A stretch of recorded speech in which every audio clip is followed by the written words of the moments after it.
और जेडीयू के अध्यक्ष ललन सिंह ने केंद्रीय गृह मंत्री अमित शाह के रविवार के दिए बयान पर पलटवार किया। सोशल मीडिया पर उन्होंने केंद्रीय गृह मंत्री अमित शाह को संबोधित करते एक ट्वीट लिखा, जिसमें उन्होंने लिखा कि बीजेपी के साथ जाने की सोचने की बात ही छोड़ दीजिए। अपने ट्वीट में जेडीयू अध्यक्ष ने बीजेपी को बड़का झूठा पार्टी बताया और लिखा कि बड़का झूठा पार्टी एक डूबती नाव है जिसका 2024 में डूबना तय है।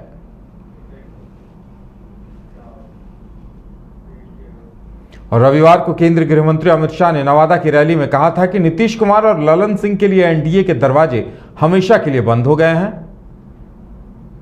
नियत की बुरी नीति की सरकार है, बेड़ सरकार है, भ्रष्टाचार का बी, अराजकता का ए और दमन का डी, तीन मिलकर ये बेड़ सरकार बनी है। ये बुरी सरकार को उखाड़ कर फेंक देना है। मित्रों, सरकार के सहयोगी जो है वो भी विधायक हर रोज नीतीश बाबू का विरोध कर रहे हैं, वो भी जनता के विरोध का सामना कर रहे हैं। इनके आधे एमपी भाजपा के दरवाजे खटखटा रहे हैं। और मैं एक बात स्पष्ट कर देता हूं, किसी के मन में ये संशय हो कि चुनाव के परिणामों के बाद नीतीश बाबू को फिर से भाजपा एनडीए में लेगी, तो मैं बिहार की जनता को स्पष्ट कह देना चाहता हूं और लल्लन बाबू को भी स्पष्ट कहना चाहता हूं, आप लोगों के लिए भाजपा के दरवाजे हमेशा के लिए बंद हो चुके हैं। अमित शाह के इस बयान का जवाब देते जेडीयू के राष्ट्रीय अध्यक्ष ने अमित शाह से पूछा कि आपके पास कोई आवेदन लेकर गया है क्या कभी, और फिर इसका जवाब देते उन्होंने लिखा कि बीजेपी के साथ जाने की सोचने की बात ही छोड़ दीजिए। बड़का झूठा पार्टी एक डूबती नाव है जिसका 2024 में डूबना निश्चित है।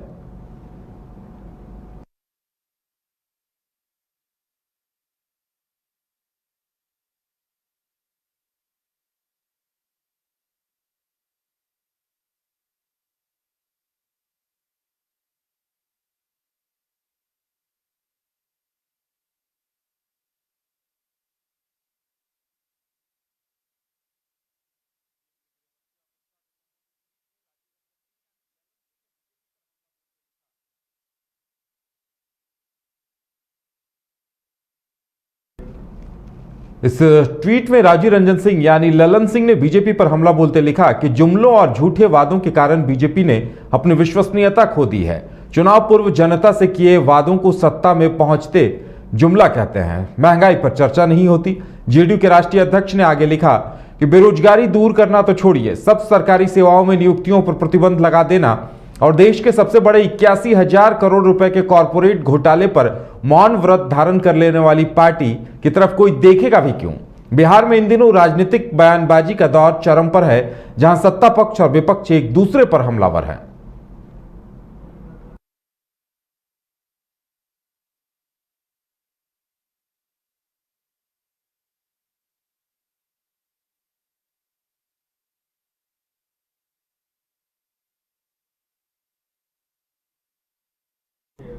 ललन सिंह ने अपने बयान में भी बीजेपी पर तीखा हमला बोला है और अमित शाह को जवाब देते हुए क्या कुछ कहा है, सुनाते हैं हम आपको।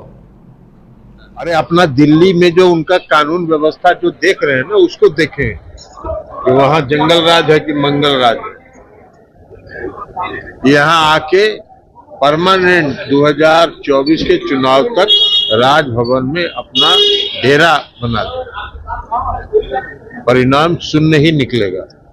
2015 में भी कैंप किए थे वो, इसलिए उनका छोड़िए ना। भाजपा बोलते हैं प्लांटेड था ये सर। प्लांटेड तो वही ना करवाए होंगे, वो तो काम ही है उनका, धार्मिक उन्माद फैलाना। और दूसरा काम क्या कर रहे हैं, देश में धार्मिक उन्माद फैलाने का काम कर रहे हैं। ये तो उन्हीं का प्लांटेड, सही बोल रहे हैं, वो प्लांट किए थे, तैयारी किए थे। लेकिन वो कह रहे हैं कि 24 में उखाड़ फेंकेंगे दंगाइयों को। उल्टा 24 में दंगाइयों को क्या उखाड़ फेंकेंगे, वो खुद ही उखड़ जाए।